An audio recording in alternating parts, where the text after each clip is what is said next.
Draw 6 random monster cards. Welcome to Monster Bash 6. I made a quick concept and then jumped right in. I had very little time this year, so I rushed ahead and didn't plan anything. I apologize if it's a bit messy. I began this project with very cheap materials, just to build up the general shape of the monster based on the sketch. I decided not to sculpt the legs myself due to the time constraints and my lack of skills to do the job. So instead I used cheap dinosaur toys. And these are inspired by this card made by Zombies. Milliput is a great material for making basic shapes, transitions between parts and textures. The fact that it doesn't need to cure in the oven makes it one of my favorite putties.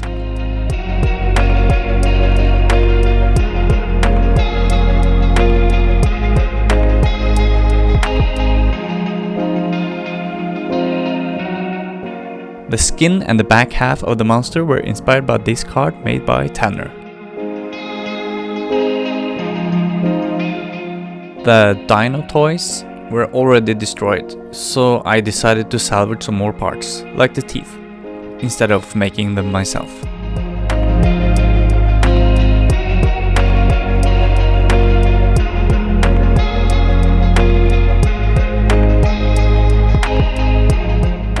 The head was inspired by this card made by my friend Jay.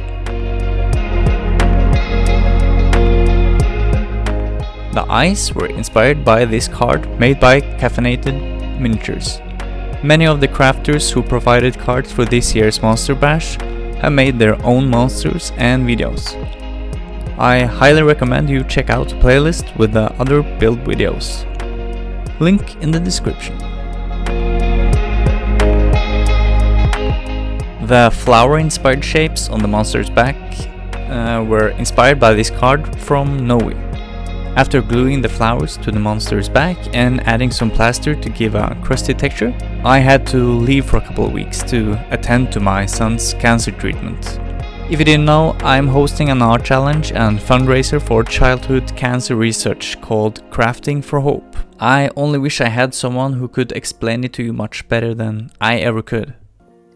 G'day everyone, I have an exciting announcement. I am joining as a judge in an art competition you should enter. It is Crafting for Hope. You can go to the website crafting-for-hope.com and it's a cancer research charity fundraiser. And you have until the end of the year. There are 3 categories you can participate in: the miniature category, the diorama category, and the open category. So you can get crafting today. Go to that website, check it out, and of course, please donate for this charity event. I will be judging entries after the deadline, which is the end of the year, and the announcement for the winners and of course the amount that we've all been able to fundraise will come out February, I think it's 15th, which is also Childhood Cancer Day. So for more information, please go to that Crafting for Hope website and get creative. Submit your entries. I look forward to seeing them and judging them, and of course seeing what we can do together to help out with cancer research. So please do as Jazza just said, donate and join the challenge. So back to the build. This is where we are now, 1 month later. Having now had a few weeks away from this, I can clearly see all the areas that I need to improve. First, I want to make the wires less obvious by covering them with superglue and baking soda to give them that sweet organic look.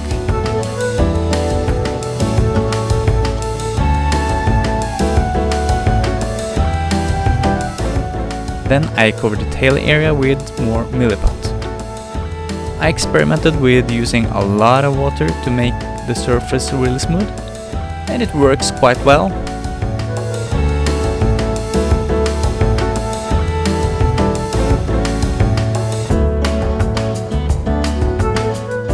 With those few fixes, I think the model looks a lot better, but I won't know for sure until I prime it. I wasn't sure about the monster in the beginning, but when I drew the flower card from Noe, the concept really came together. I imagine this being a creature that lures its prey close with the scent of the flowers on its back. It lies completely still and flat, waiting. Then the prey comes close. It uses its strong arms and massive jaws to jump forward and kill.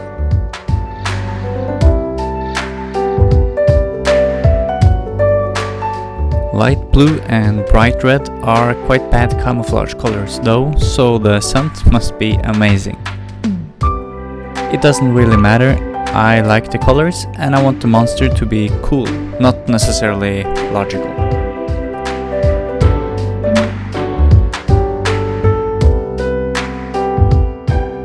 It looks a bit cartoony, so I blasted with some flash wash to make it a bit more gross. I think it works.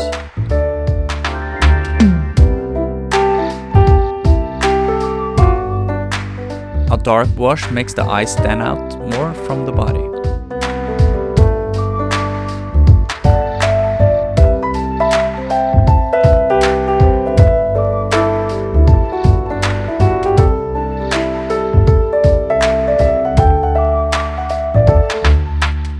Watching this now, I regret painting the flowers this creamy color, but what's done is done.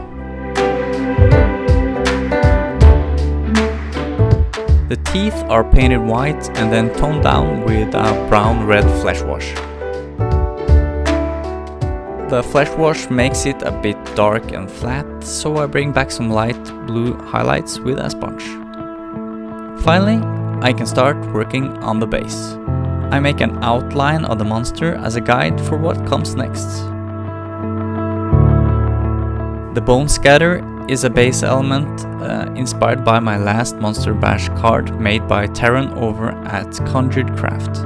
They were hosting this year's Monster Bash challenge and I'm very grateful for the work they've done and for letting me be a part of it. Thank you, Taron. I attached the bones to the base using superglue and baking soda. I like to try new things in every project, so let's just say I do this so you don't have to. Hot glue would be better.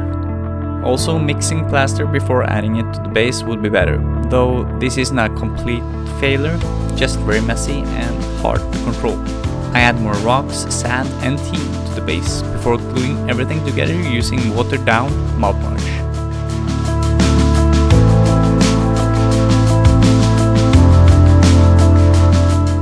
Once dry, I prime the base. But I'm afraid the mix of everything isn't going to hold up, so I'm painting in a protective layer of Mod Podge and black paint.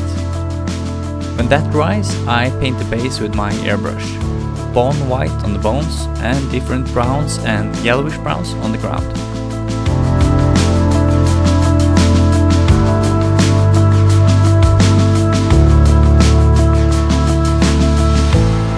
Then paint individual stones in warm white and warm grey.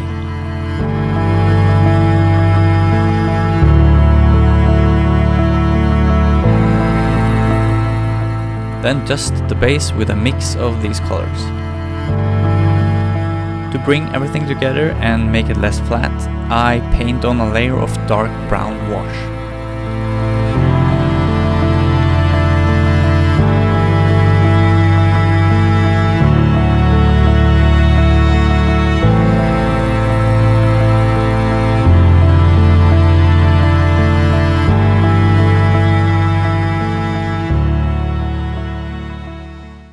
Finally, I glue the monster to the base, paint the rim black, and with that, it's done!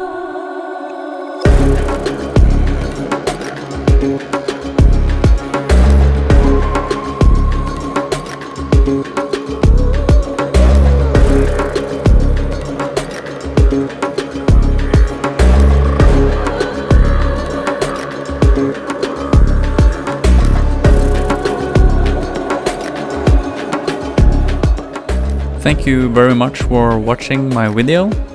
Please consider liking, commenting and subscribing to the channel. I really appreciate all of that. Until next time, goodbye.